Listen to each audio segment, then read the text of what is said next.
பெரியோர்களே, தாய்மார்களே,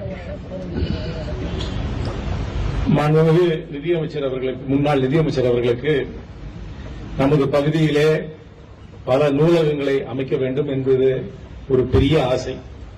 அதை நிறைவேற்றும் வகையாக இன்றைக்கு அவருடைய பாராளுமன்ற உறுப்பினர் நிதியில் இருந்து சில்வர்டன் சத்தியமூர்த்தியின் நினைவாக இங்கு 2 கோடி ரூபாய்க்கு ஒரு நிலையத்தை அமைத்திருக்கிறார். நமது தொகுதியிலே அமைத்ததற்காக தொகுதி மக்களின் சார்பாக அவருக்கு என்னுடைய மனமார்ந்த நன்றியை தெரிவித்துக் கொள்கிறேன். எனக்கு முன்னாடி பேசின கலெக்டர் சொன்னாங்க, பள்ளிக்கூடத்தில் மட்டும் போய் படிச்சா பத்தாது, ஒரு பொது அறிவை வளர்த்துக் கொள்ள வேண்டும் என்றால் அதிக அளவில் படிக்க வேண்டும் என்று சொன்னார்கள். இப்பொழுது படிக்கும் பழக்கம் யதார்த்தமாக சொல்ல வேண்டும் என்றால் குறைந்துவிட்டது. ஏன் குறைந்துவிட்டது என்றால், வீட்டிலே இருக்கும் பெரியவர்கள் புஸ்தகம் படிப்பது குறைந்துவிட்டது. முதல்ல டெலிவிஷன் எல்லாருக்கும் அதுல தலையிட்டுச்சு. அதுக்கப்புறம் அந்த போன் இப்ப எல்லாருக்கும் தலையிட ஆரம்பிச்சு. சின்ன பிள்ளைங்க அம்மா அப்பா என்ன பண்றாங்களோ அதை பார்த்து தான் அவங்களும் அதை பழகிக்குவாங்க. முதல்ல தொலைக்காட்சியை பார்க்கும்பொழுது அவர்களும் சேர்ந்து அந்த தொலைக்காட்சியை பார்க்க ஆரம்பித்தார்கள். இப்பொழுது எல்லாருமே கைபேசியை பார்த்துக் கொண்டிருக்கிறதுனால அவர்களும் கைபேசியை பார்த்துக்கிறார்கள். நானே இப்போ பிளேன்ல வரும்போது ஒரு குழந்தை அழுதுட்டு இருந்தது. அழுதுனா அம்மா அந்த குழந்தைய அலுவலகத்தில் நிறுத்துறதுக்கு போன தூக்கி கையில் இருக்காங்க.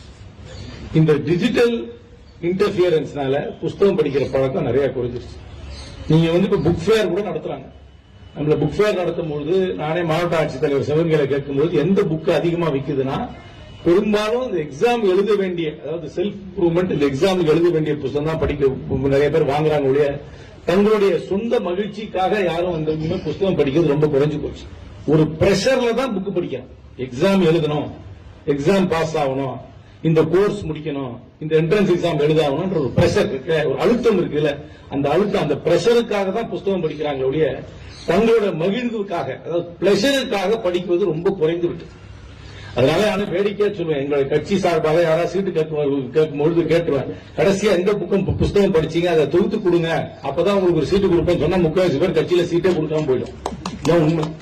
இது மட்டும் இல்ல, பகுத்தறிவு சொன்ன திராவிட பாரம்பரியத்தில் வந்த கட்சியில கூட குறைஞ்சு போடுச்சு.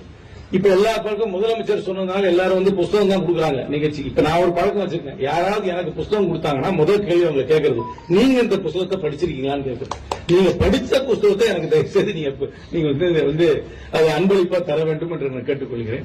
இந்த நூலகம் வெற்றியடைய வேண்டும் என்றால் ஏதோ தேர்வு எழுதும் மாணவர்கள் மட்டும் போனால் பத்தாது, பெற்றோர்கள் தங்களுடைய சிறு பிள்ளைகளை இந்த நூலகத்துக்கு கொண்டு வர வேண்டும். அந்த பிள்ளைகளுக்கு முன்பாக நீங்கள் நூலை எடுத்து படிக்க வேண்டும். நீங்கள் அவர்களுக்கு முன்பாக எடுத்து நூலை படித்தால்தான் பிள்ளைகளும் நூலை படிப்பார்கள். அதனால் இதை முழுமையாக நீங்கள் பயன்படுத்திக் கொள்ள வேண்டும். ஏதோ